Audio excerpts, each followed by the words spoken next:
Buenos días a todas.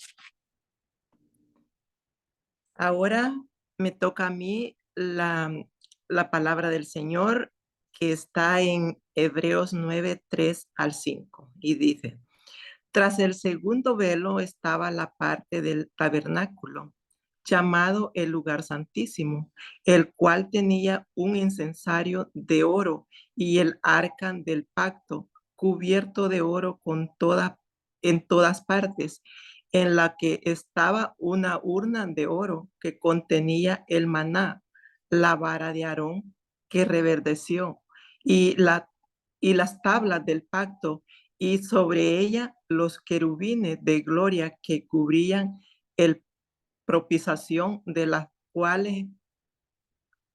cuales cosas no se, perdón hermanas que no veo ahí lo último, de la propiciación de las cuales cosas no se pueden ahora hablar en detalle. Vemos, hermanas, que aquí hemos venido viendo lo de este libro hermosísimo, esta enseñanza que nos está dando este actor de los Hebreos. Nos viene diciendo de que nosotros no es que estemos ignorando, hermana, el Antiguo Testamento, ni mucho menos echándolo de menos.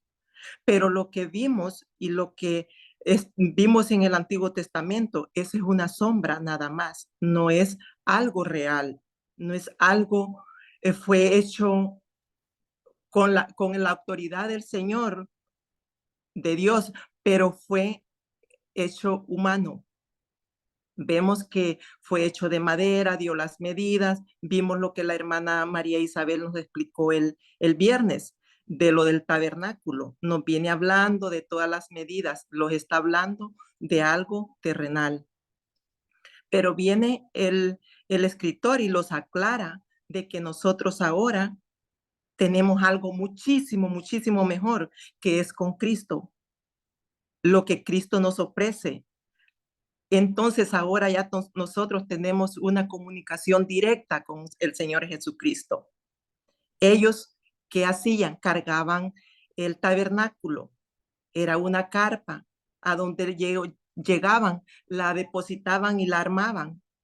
Pero nosotros no. Ahora nosotros tenemos que adorar al Señor en cada momento, en cada día donde los encontremos, nosotros ahí adoramos y nuestra adoración no tiene que ser poner una carpa para adorar, sino que tiene que ser en todo momento.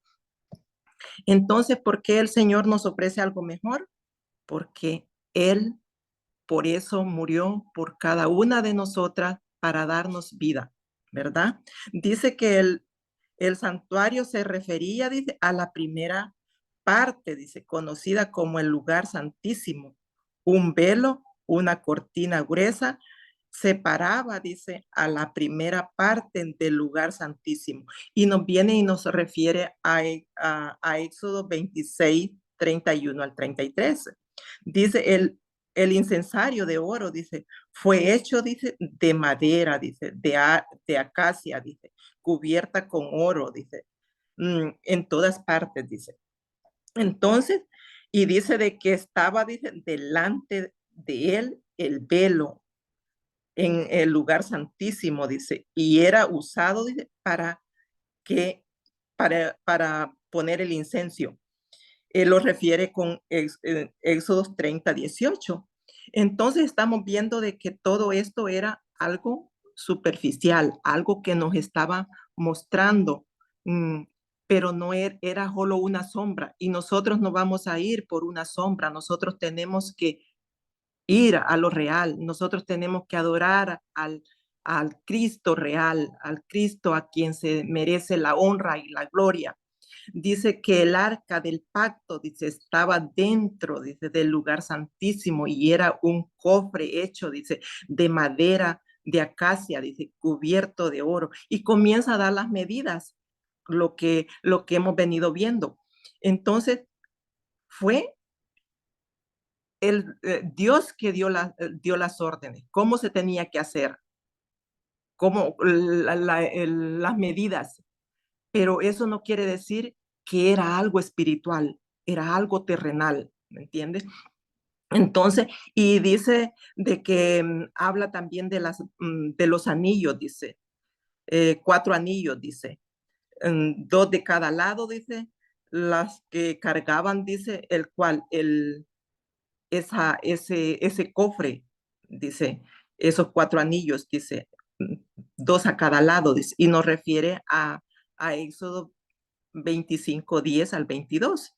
Dentro del arca, dice, estaba la urna, dice, de oro que contenía, dice, el maná, y lo refiere a Éxodos 16:30. La vara de Aarón que reverdeció, dice, lo refiere a Números 17:16 hasta el 11. Y las tablas del pacto, Éxodos 25:16. Entonces estamos viendo de que Él nos está diciendo, eso fue algo que Él nos mostró, una sombra, cómo deberíamos de hacer. Pero ahora nosotros en día, ¿quién es Cristo? Esa cortina es Cristo, ese cofre es Cristo, ese maná es Cristo, esa vara que reverdeció es Cristo. Y nosotros no tenemos que ir a otra adoración, sino que a Él. La palabra de Dios nos dice que yo soy el camino, la verdad y la vida. Nadie viene al Padre sino por mí. ¿Quién lo dice? El Señor Jesucristo. O sea que nosotros no tenemos que tener otra adoración, sino que porque Él es santo, Él es puro. ¿Y qué está la casa de adoración donde nosotros vamos y adoramos? Ese es un lugar terrenal, pero es algo que para nosotros significa mucho. Es algo que nosotros tenemos mucho respeto. ¿Por qué? Porque nosotros ahí vamos a llegar y vamos a adorar a nuestro Padre que está en los cielos, a Jesucristo su Hijo. Y venimos y estamos muy felices de que vamos a llegar a tener esa adoración, esa comunicación con nuestros hermanos. ¿Qué somos nosotros? Somos su cuerpo. ¿Y por qué? Por tanto, si nosotros somos su cuerpo, ¿verdad que nosotros vamos a ser muy unidos a tener una verdadera comunión correctamente? Porque ya tampoco, ya nosotros ya no podemos estar con lechita. Tenemos que comer una comida sólida, una comida fuerte. ¿Para qué? Para nutrirnos. La palabra de Dios nos dice de que nosotros ya no somos niños, ya nosotros tenemos que nutrirnos de algo que nos fortalezca, que nos haga fuerte. Medidas, va pasando el tiempo, nosotros tenemos que tener nuestra alimentación muy adecuada, correctamente con la palabra. El maná, su palabra, oración.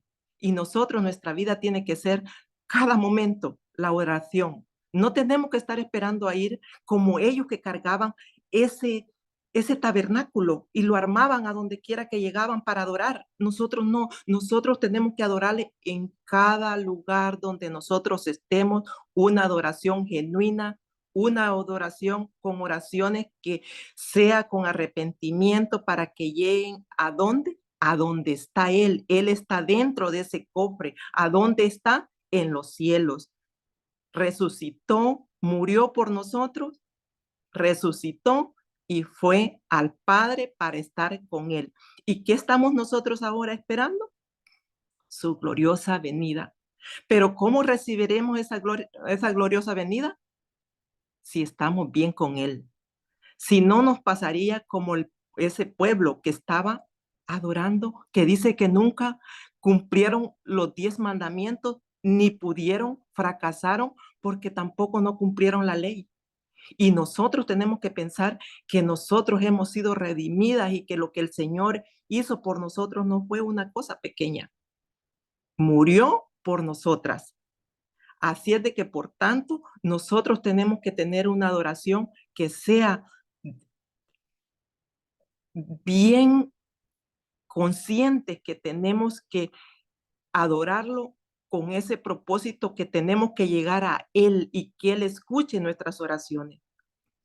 Hermana, nosotros no vamos a ver la gloria del Señor si nosotras mismas nos estamos tratando mal, nos estamos diciendo que somos mal educadas, que somos indiscretas, hermana. No entramos al reino de los cielos. Nosotros, el Señor nos ha dejado una boca dos oídos para que escuchemos y una boca para que hablemos menos. Y nosotros lo que tenemos que hablar más es la palabra del Señor, que eso es lo que Él quiere, que nosotros anunciemos su palabra. Y cuando escuchemos, escuchemos con mucho cuidado, para que tampoco nosotros, si nosotros somos el templo de Dios y nosotros los estamos lastimando nosotras mismas, ay hermanita, yo no sé si cuando Cristo venga nosotros podemos ser levantadas con Él. Y Él va a venir como un juez. Y de todas esas cosas nosotros vamos a dar cuenta, hermano. Tenemos también, Santiago nos habla mucho, mucho de reprender la lengua. Tenemos que tener cuidados, hermana, porque esa misma lengua que dice que adora a Dios, que alaba a Dios, esa misma lengua lastima y daña los corazones. ¿Y de quién? De su templo, de sus hijas. Y si Él murió por nosotros, solo piense que sacrificó el Señor a su Hijo para darnos vida y darnos vida eterna. Hermanas, que el Señor les bendiga. Feliz día para todas. Buenos días, bendiciones a todas. Amén, hermanita. Muchísimas